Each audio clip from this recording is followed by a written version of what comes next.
আমরা দুঃখিত এবং বেদনাহত। এবং আমরা এখানে এসে যা দেখছি এই তো ট্রাক, কারণ বাস তো বাম পাশ দিয়ে যাচ্ছে রাজবাড়ির দিকে, বাম দিকে অ্যাক্সিডেন্ট হয়েছে, তার মানে ট্রাক ওভারটেক করতে যায়, সামনাসামনি সংঘর্ষে এত বড় একটা দুর্ঘটনা ঘটল এবং কয়েকজন তাজা মানুষের জীবন গেল। আমরা এই জন্যই বিআরটিএ কর্তৃপক্ষকে এবং রোডস অ্যান্ড হাইওয়ে পুলিশকে আমরা এ ব্যাপারে আহ্বান করবো, তারা এই বিষয়গুলো দেখার জন্য। যারা এই ড্রাইভার, বাসের ড্রাইভার হোক, প্রাইভেট ড্রাইভার হোক, তাদেরকে ভালোভাবে প্রশিক্ষিত করে, এবং তাদেরও তো জীবন, অ্যাক্সিডেন্ট করলে তাদের জীবন হুমকির সম্মুখীন করে, সাধারণ মানুষের জীবন যায়, যাতে ড্রাইভারদেরকে মাঝে মাঝে রিফ্রেশার কোর্স করে তাদের সাথে এরা আলাপ আলোচনা করে তারা যাতে দেখে শুনে গাড়ি চালায়, নির্দিষ্ট লেন ক্রস না করে, এবং এইভাবে আমাদের অপ্রশস্ত রাস্তা যেন ওভারটেক করতে না যায় এইরকম বড় ধরনের দুর্ঘটনা এবং প্রাণহানির ঘটনা না ঘটায়, এই জন্য আমরা কর্তৃপক্ষের দৃষ্টি আকর্ষণ করছি। ধন্যবাদ। দেখতে পাচ্ছেন থানা বিএনপির আহ্বায়ক আলাউদ্দিন খান তিনি কিন্তু ঘটনাস্থলে পরিদর্শন করেছেন। পরিদর্শন শেষে কিন্তু আমরা দেখেছি যে তিনি আসলে এই মর্মান্তিক যে ঘটনা, সেই ঘটনাকে তিনি কিন্তু দুঃখ প্রকাশ করেছে। তো এই পবিত্র ঈদুল আজহা উপলক্ষে যে রাস্তায় বেপরোয়া গতিতে ড্রাইভাররা যে গাড়ি চালায়, এই পরিপ্রেক্ষিতেই কিন্তু আসলে এই সড়ক দুর্ঘটনাগুলো বেশি দেখা যাচ্ছে।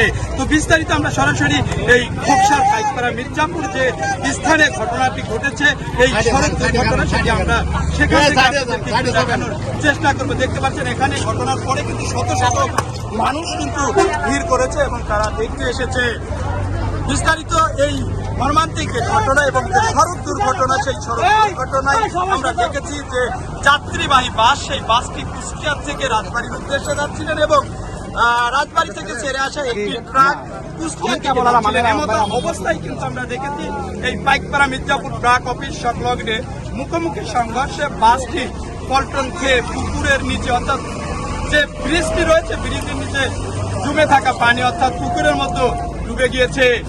তাতে অনেক আহত হয়েছে যাত্রীরা।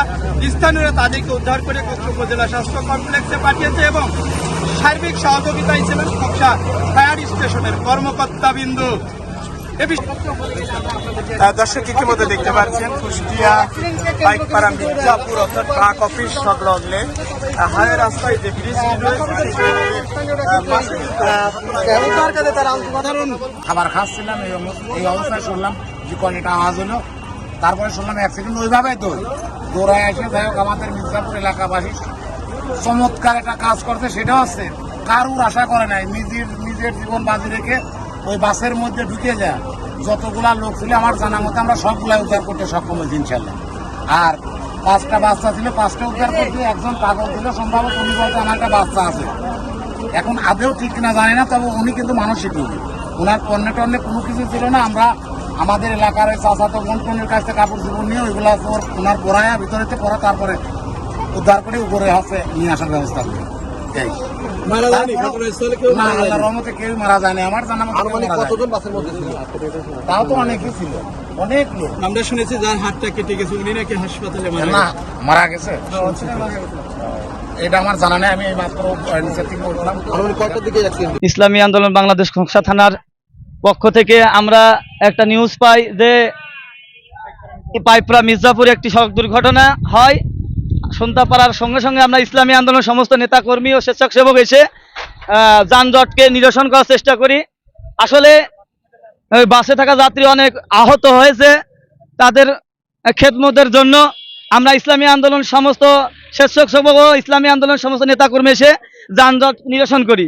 এই জন্য ইসলামী আন্দোলন বাংলাদেশ খোকসা থানার সমস্ত দায়িত্বশীল এখন আসলে বাস চলাচল ও ট্রাক চলাচল স্বাভাবিক হয়েছে।